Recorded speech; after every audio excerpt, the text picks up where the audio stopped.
All right, let's see. Got a lot to get into today.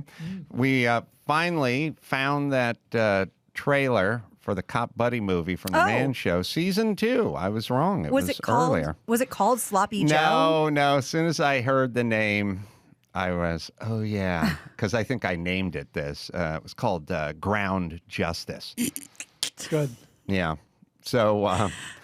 And there was a story behind it because I used to do a lot of Cop Buddy sort of send up stuff.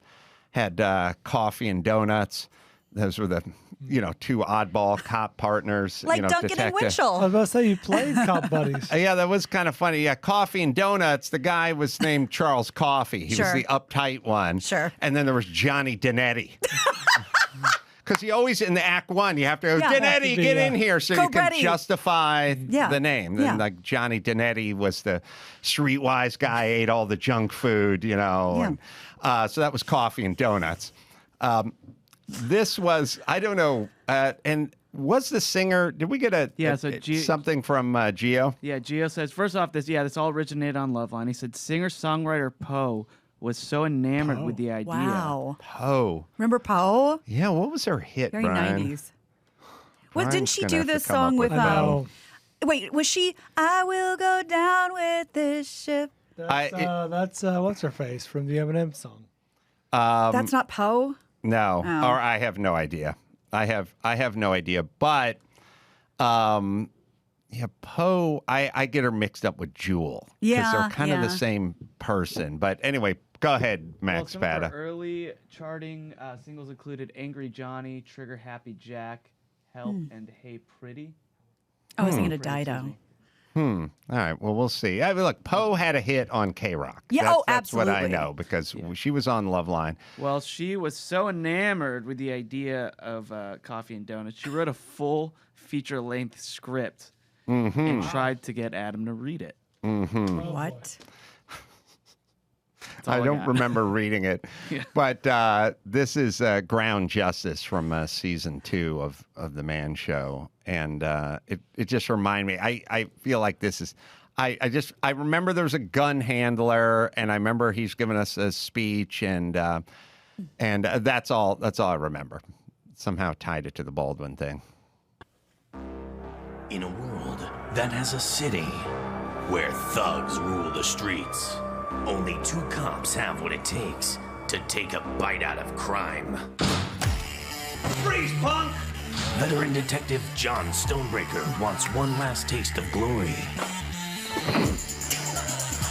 Jimmy dressed as a sloppy Joe. Rodriguez is a rookie with a spicy temper and a meaty center to match.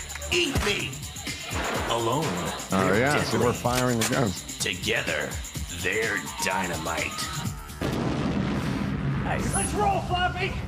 Crime is taking an order to go somewhere I'm else. jumping in the car. He can't get in. Move out, Floppy! Tell us about Espinosa. They don't play by the rules. Jimmy was so pissed. They play by their own rules. I got the mayor, the DA, the city council, and the homeowners association on my ass. I ought to take your shields. I gotta admit, you do smell delicious. You want a taste of me? Jimmy was so pissed. Don't push me, sloppy! No! TV Guide Jimmy jumps in front of me. Carolla. TV Guide Award nominee. International superstar Maria Conchita Gonzalez. Don't dare me, you sloppy bastard! Quan Lee Ho as Quan Lee Chang. And introducing Jimmy dog Kimmel as Sloppy Joe. I'm too old and spicy for this shit. In a movie that proves that a cop is just a cop, but a manwich is a meal. Ground Justice, a Jerry Bruckheimer film. Wow. It's good. Yeah, it's good. And people are like, sometimes people are like, oh, just go out and shoot this thing and shoot that thing. That was like warehouses, cars, many locations. cops, locations. Yeah, we went to one warehouse like downtown that had like the cop office room. You could make the cop. Oh, you know, nice. You could make the commanding officer room. Then we had one where the drug smuggler was a room, and then we had the guy smacked who was Mendoza or something. That was oh God. That was Doug. Sorry, a guy who worked with. We had guys who we used Jordan's car. One of the riders' cars was one of the Dodge Darts. It was Doug's Mercedes, where he's on the hood of. But yeah, a lot of gunfire in that. A lot in that. Yeah, and I remember lots of. I'll tell you what I remember. There's two things I remember from the shoot. A, those things would go on all goddamn day, and sometimes into 2 days, because it'd get him in the outfit, get him on the hood, get the shot. Jimmy didn't think this through, because that's not just cumbersome. It looks heavy. It's horrible. We would take a break or lunch or whatever, and Jimmy would just be sweating his ass off, and all my costume was just a leather jacket, you know. But I remember two things. I remember one of the guns that shot the blanks, I think, had a battery in it. It was battery activated. And we had a female gun handler as well, maybe a male and a female. But I remember my favorite thing in life when she was like, oh, I think the battery's low. I'll have to replace the battery or something. And I said, well, what kind of batteries you take? And she went, I don't know. Oh, boy. I never know why people don't know their own shit. But It's maybe not a good answer for an armorer. Maybe now we know. Yeah. Like, she had no good goddamn idea. Why would there be a battery in it? It was probably just an electronic thing that made a flash or something. For a camera. I just remember it. I just remember it took a battery. One of the guns took a battery. So there you go. Ground justice. And, you know, I say this all the time, but everyone's like, oh, man show, you guys just drinking beer and making fun of the bitches, you know? And I'm like, no, we did a lot of bits. Sure. And Some heady stuff. Mostly I was we always did lots of bits, and we were usually at the butt of the joke in the bit. But, yeah, Jimmy was Sloppy Joe. I don't know. Where can you find that? Is it up on somewhere? People can look at it? I mean, we embedded it onto our YouTube video. If you go to youtube.com/Adam Carolla, you could even watch the guys react to it. It's a funny movie trailer. And like I said, it takes time. You got to cast people and get the dog wrangler. Someone got to find a dog, so when Jimmy's walking, the dog can come from the park and try to eat him and stuff. All that stuff is just one big pile of time. And some amazing. I don't know how long the editor was in there finding those cutaways. Yeah, and then we got to clear the stock footage and blah blah blah blah blah blah blah. All right. I got a text moments ago from Dickie Barrett of the Boss Tones. Oh, wow. From 5 years ago? Yeah. You know John Popper? This is a real-time text, and he was explaining to me that Jay Black, of course, from Jay and the Americans, Obviously, passed away. And Ryan and Dickie and I share a love of Jay and the Americans, mostly because they got a couple of great songs, and their songs tell a story. We'll play "Come a Little Bit Closer." You guys know that song. Sure, I love that song. But it's it lays out the whole thing. An interesting thing about him is he accrued $500,000 of debt and back taxes to the IRS because of his gambling addiction. Oh. The IRS initially, they sought to force him to sell the rights to perform as Jay Black, as well as a trademark for Jay and the Americans. He got to keep Jay Black, but he had to give up the trademark for Jay and the Americans. I love it. I love it when the IRS is like, here's your choices. Yeah. Hey, Joe Lewis, we know you're 50, but you owe us $50,000. You better fight again. How about stepping back into that ring? Go back and go do your thing. Yeah, they want to get paid. Wow. So then now my karaoke number, and I'm not joking. This is a karaoke favorite of mine, which is Caramia. Big hit. Rarely covered. No, if ever. It's a challenge. Yeah. Most guys, Third Eye Blind doesn't want to do their version of this one. No, you got to pipes. Yeah. Yeah. It's the proving One of my grounds. fantasies, I just play this for DJ Khaled and go, you know what that guy does? He fucking sings. He's got talent. His ability. Yeah. What a voice that guy I had no idea. Yeah, and that was not all, auto-tuned and whatever. That dude singing, man. His nickname was The Voice. The Voice. I would very much like to hear you sing that. Oh, yeah. Well, you have to close your eyes and go back to 1999 when I was in Jimmy's living room. But yeah, Right, it is. Sloppy Joe and Ground Justice. His daughter coming down disoriented and crying. Because, the kid lays in bed for a while hoping it'll pass. Right. But it didn't No, pass. the nightmare doesn't end. Escalated. It's 3 more minutes. Mm-hmm. Yeah, and then I would do, Chris, you got to look this one up. Well, all you have to do is pipe in sheriff's only hit. But at some point, I wanted to spread the wealth. You know what I mean? Mm-hmm. I didn't want to just be up there alone because I'm a team player. And I would invite one of the gals up to do a duet. Oh, boy. And that duet would be Sheriff. Sheriff. Sheriff. You're going to know the Sheriff song. The name of the band is Sheriff? Name of the band is Sheriff. Okay. Who should have covered I Shot the Sheriff by Bob Marley. I'd love to be the engineer because I'd be like, all right. How'd that Greg, sound, you good. guys? Put my all into that one. All right, it's good. Let's go again. We don't break for lunch for 20, so let's just go again. Yeah, my lungs are inside out, for God's sake. Well, I have a shot of Gatorade, and let's just start it at the top. I don't know what I have left, but... Oh, you got more left. Hey, that was a 5.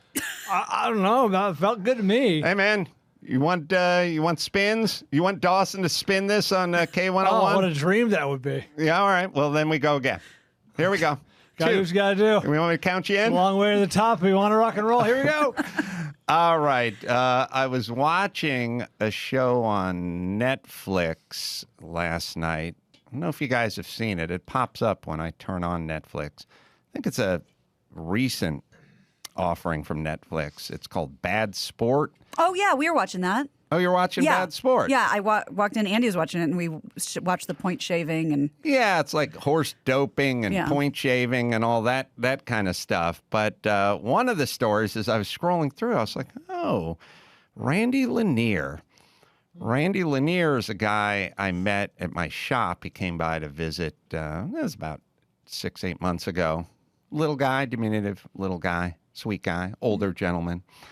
And I was like, Randy Lanier. And they're like, yeah, he was a race car driver. He got in a little trouble. And I've told you guys about the Whittington brothers all the time in Miami and drugs and race cars and stuff. Well, Lanier was another guy who lived in Florida, sold a lot of drugs because he wanted to go racing, and racing wasn't cheap. And he had the need for speed. So he starts... I don't know. You have a little breakdown of Lanier? Yeah, at age 15, actually, when he moved to Florida at age 14, he discovered cannabis and started enjoying smoking pot. So at 15, he began to sell drugs. At the age of 20, he bought an $18,000 boat, equivalent to $74,000 today. Jesus. And with that boat, with the money he made from selling pot, he bought the boat, and then he drove the boat to the Bahamas and started bringing back 18,000 pounds of weed and distributing it through tugboats. And so he's like, he got married, had kids. Like he wasn't like a crazy junkie drug lord. He just said at some point, he's like, I'm going to take this money and I'd like to go racing with it. I don't know. He figured out at some point that he could get more weed if he used cargo ships. Sure. Other than tugboats? Right. But he was welding it into the hull of the ship. How'd he get caught? The boat is kind of interesting story. So the boats have a ballast tanks at the bottom of it. It's just big open areas. They fill up with seawater to give them ballast. But he said, why not make a deck a little above that deck, and we can fill that deck. That'll be dry. We can fill that with bales of weed. Sounds good. It's also kind of funny that we're talking about pot. It wasn't cocaine. It was just pot, Yeah. And available now legally on every street corner. Something that grows everywhere, but it was pot back then. And then he started bringing the pot in. Then he started making a lot of money. And then he won the IMSA championship in 1984. It was a big deal. He beat the Porsche factory team, which is Porsche's the biggest name out there. And the factory team that's all the might of Porsche. And he's a little privateer with no sponsorship or anything. And he actually wins the championship by beating Porsche in 84. Then he decides, I want to race at Indy. I want to race at the Indy 500. That's the pinnacle for most racers. So buys himself an Indy car and goes to Indy, qualifies the car, and becomes the highest finishing rookie of the race, which was 10th, but no rookies finished that high ever before. And then gets Indy Rookie of the Year. But meanwhile, he's got this... It's a good side gig. He's got this container ship out there. And the container ship, they've tipped off the feds. And the feds know the container ship is coming into the port in New Orleans. And he gets word of it. So he tells the container ship's got to turn around, go back through the Panama Canal, and go to San Francisco to unload. Meanwhile, it's at sea so long that water leaks in, hits the pot, or some of the pot. The pot with the seawater creates methane. Then when they get the torch out to cut out the steel to pull, there's an explosion because the methane gas had been created in this confined area. 2 welder guys, die in the explosion. Feds show up. Now, he's got a 6-year-old, a newborn, or about to have a newborn. He's just won Indy Rookie of the Year. And while all this is happening, the marshals are like at his house and everything. He flees. They catch up to him. He does 27 years in prison. And he got a life sentence, but whatever, Obama comes in and goes, hey, why are we having these nonviolent drug offenders spend their whole life in prison? I totally agree with that. So he gets him out in 2014, and I think he reconnects with his wife and remarries the same woman. Oh, that's nice. True love. Now is into, yoga and clipping coupons. And he has to be. They just live together. His head is completely different. He's done all his soul searching in prison. He's not angry at anybody, and boom, here he is. But he did race that IMSA season. His co-driver, I think, was Bill Whittington, one of the Whittington brothers. So of course, they knew each other. The Whittington and Randy Lanier. It was always Whittington, Lanier, Whittington. So that was that story. What's more true to the heritage of racing than smuggling? Yeah. Right? That's how the whole thing started. Well, it's certainly how NASCAR started. Like, internationally. Yeah, in Europe they were doing something else, but here they're running shine, man, and they needed powerful cars. He was born in Lynchburg. Oh, Tennessee, huh? Yeah. No, Virginia. Oh, Virginia. Close enough. Oh, I thought it was Lynchburg. I know it is Lynchburg, Tennessee, but I just saw Virginia after that. So there's 2 of them. There is a Lynchburg in Virginia, but yeah. So interesting story. Anyway, it was funny that I met the guy a year ago, and I was like, yeah, all right, I'm busy. I could keep walking. Yeah. You also, when you meet 70-year-old dudes, a lot of them have a story. Yeah, assume there's a story. Assume there is a story. All right, let me tell you about Bright Cellars. Today's episode is sponsored by Bright Cellars. Help support us by supporting Bright Cellars. Ever feel overwhelmed in the aisle, the wine aisle? Well, you bought random wine, you ended up hating it, you spent way too much. You're not alone. Bright Cellars uses a wine algorithm to match you with the wines you're guaranteed to love. All you have to do is take about 30 seconds, just a little quiz, a little 30-second quiz. They'll match you with the wines based on things we know you like, favorite type of chocolate, favorite type of juice, the flavors you like. Vanishing Act, great Pinot Noir. I did it. I love it. And if you don't like a bottle of wine, Bright Cellars offers a Delight guarantee, and we'll send you a replacement in your next order. This makes a nice gift, especially coming up to the holidays. It's Bright Cellars, right, Dawson? For a limited time, Adam Carolla listeners get 15% off their first 6-bottle box by going to brightsellars.com/AC3. It's basically 6 bottles of wine for the price of 3. To get 50% off your first box, head to brightsellars.com. That's brightcellars.com/AC3. Bright Cellars, helping you discover wine you'll love. Well, the great Donnie Osmond's going to join us later in the show. I'm interested in Donnie's story. I've talked to him a little bit over the years. Like I said, there was one highlight to my entire childhood, and it's that from the age of 8.5 to 11, I kind of looked like Donnie Osmond. You did. And then people would just go, oh, you look like Donnie Osmond. I'd go, thank you. And then they go, all right, now go back to your hellhole and rot. Okay. I mean, no stand-in work for you. It's like I was getting laid when I was 11 anyway. Stand-in work. You fit the suit. All right. Me and Drew did the Donnie and Marie show. What? The variety show? No, they had a talk show. Oh, yeah. I know Marie had a talk show. I don't remember them having it together. Later in life. Well, obviously in the 90s. I would say 97, 98. Everybody had a talk show. Everyone. Well, you know what I'd be curious about with him, because I know Marie did it because I had a friend who was a producer on her show. She would literally tape Wednesday to Friday, be on the next plane to Vegas, do all of her shows, come right back. It was just rinse and repeat all week, every week. They work, man. 98 to 2000. Earned back-to-back Emmy nominations. Wow. Yeah, I remember doing Donnie and Marie because I remember where we did it. I remember that day. I remember me and Drew used to go we did all the rounds on all those talk shows all the time. Stuff you never heard of today, but I did every one of them.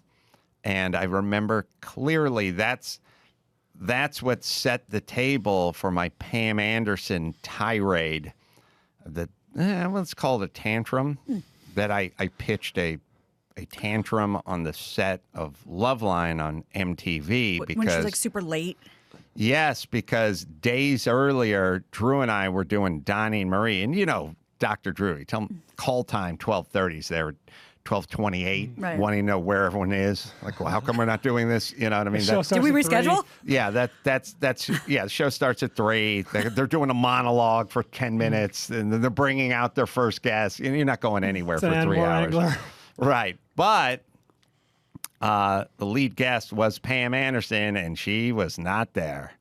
And she was running late, and all we did was sit around and wait for her to show up. And the whole production and everything's just, man, she's not here, And, of course, we were there way before her, even though we were going on after her.